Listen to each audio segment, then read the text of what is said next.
Ayan guys, mag-haul tayo ng ating mga pinamili. Ayan, bumili tayo ng pork at saka pork ribs. Ayan guys, medyo mahal nga talaga yung ating pinamiling baboy. At saka bumili na tayo guys ng dalawang tray itlog para din na tayo pabalik-balik sa palengke ay sa market. Ayan na nga guys, bumili tayo ng dalawang dosinang itlog. 30 each tray guys is 30 ang laman. So, meron na tayong 60. Good for ilang buwan na yan guys. Pang salad natin guys.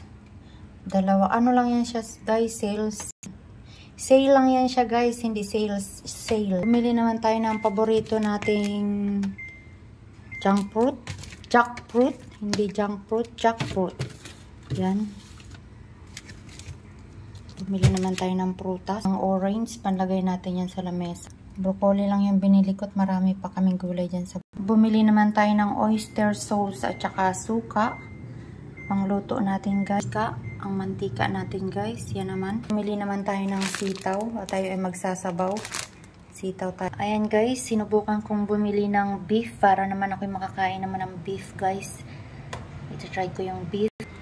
Bumili naman tayo ng isang mais para sa pagkain ng ating amo. Bumili naman tayo ng ampalaya or bitter gourd. Ayan guys, bumili naman tayo ng tatlong. Ito naman ay mga ano lang yan, gutay-gutay na salmon guys. Ito naman yung ating pagkain. At saka ito pa. At saka ito beef. Smoke beef. And then ito naman yung chicken na pagkain ng ating busing. Ang ating chicken wings and chicken drumstick. And guys, yan lang po ang ating pinamili. Talagang sa worth of 3,000 peso. 3,000 something. Ayan guys.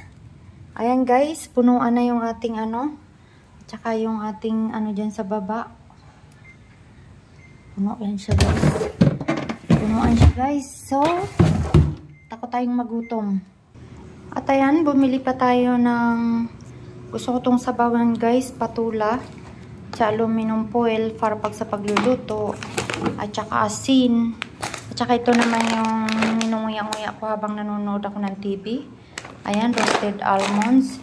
And ito naman yung cheese nuts. At saka ito naman yung ating... Yan siya guys. Lalagay ko siya sa isang lagay. Ayan na guys. Nabuksan na natin ang lahat. Ilagay naman natin dito sa... Ayan guys. Ilagay natin dyan guys.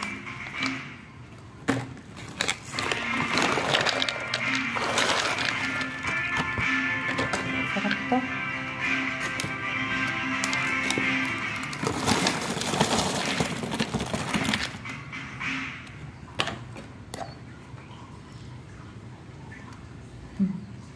My gosh.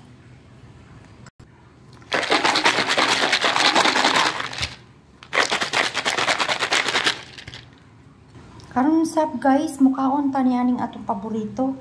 Kay maramag naghihinam-hinam na taniani. Every week po ako kumakain nito guys. Ayan. Ito naman yung ating kakainin habang nanonood. Si Busing din laging kumakain nito. Ayan guys. Medyo pricey siya guys. Medyo mahal. Pero okay na din.